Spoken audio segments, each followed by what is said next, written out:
Hello नमस्कार साथीहरु। आज पनि म फेरि एउटा रचनात्मक भिडियोको स्टार्ट गरेको छु। मैले एउटा कामलाई कन्टेन्ट बनाएर भिडियोमा डाल्दै छु है साथीहरु, किनकि काम नै कन्टेन्ट हो।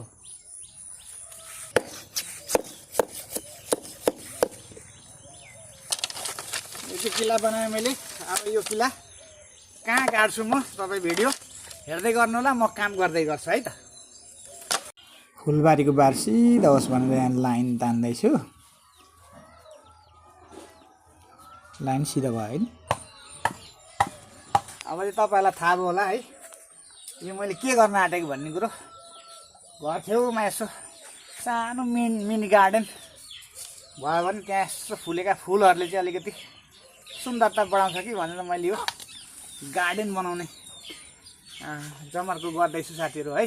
हेर्दै जानु होला भिडियो। हस्, यो चाहिँ बारको किलो, टोटली बाँसको, फेदपट्टिको चाहिँ अलिकति दह्रो ठुलो छिप्पिएको किलो है। यो चाहिँ यसलाई गाड्ने। यतापट्टि चाहिँ मैले बारिसकेको छु।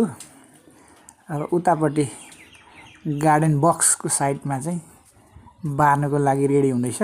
यता म किलो रेडी गर्दैछु, बाँसको किलोहरू। अनि म बान्दैछु, बोरा बान्दैछु। यता मेरो चित्रगुप्त किलो गाड्ने होल बनाउँदैछ। म भने यता किलोलाई बोरा प्याक गरेर बान्दैछु।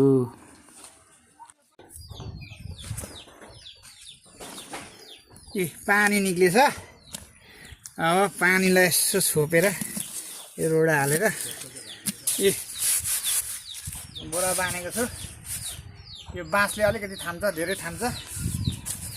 त्यही भएर बोरा लाएर चाहिँ अब यस्तो गरेर प्लास्टिकको काम गर्छ। ओके, यतापट्टि चाहिँ म बर्खाको पानीले माटो बाटोतिर नबगाओस् भनेर छेकन लाउँदैछु। त्यतिकैमा खाजा पनि आयो। यमलोकको महारानीज्यूले हरियो मकै पोलेको ल्याएर दिनुभयो। म बजाउन थालिहालेँ। र खाजा खाइसके पछाडि तत्कालै फेरि मैले माटो ल्याएर भर्न थालेँ। अलिकति गहिरो भएको हुनाले पछि फुल रोप्दाखेरि पानी नजमोस् भनेर मैले माटो उठाएर गाडीमा माटो भर्दै ल्याउँदैछु। एक दुई गाडी मैले माटो ल्याइसकेपछि अब फिजाउँदैछु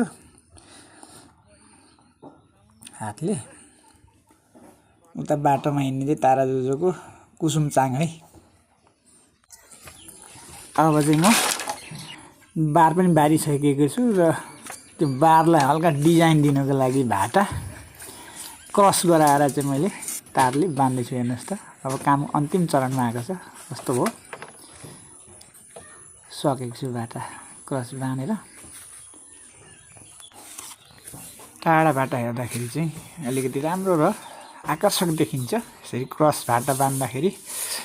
र मैले मेरो काम सकेको छु र अहिले सरसफाइ गरेर मैले गिर्नीलाई हस्तान्तरण गर्न आँट्दैछु है साथीहरु। ल साथीहरु, फाइनल्ली मैले एउटा मिनी गार्डनको एउटा बक्स निर्माण गरेको छु।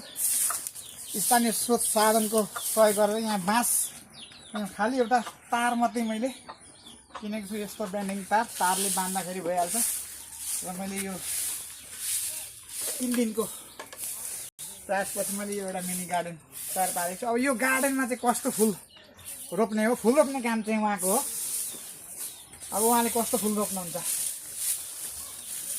ल साथीहरु, तपाईहरु कसकसकोमा राम्रो फुल छ कमेन्ट गर्नुहोस् है। म ल्याएर रोप्छु यो गार्डनमा राम्रो फुल। अब भिडियो लामो भयो होला, तपाईलाई कस्तो लाग्यो? यस्तै बक्स म यहाँ पनि यतापट्टि निर्माण गर्छु पछाडि।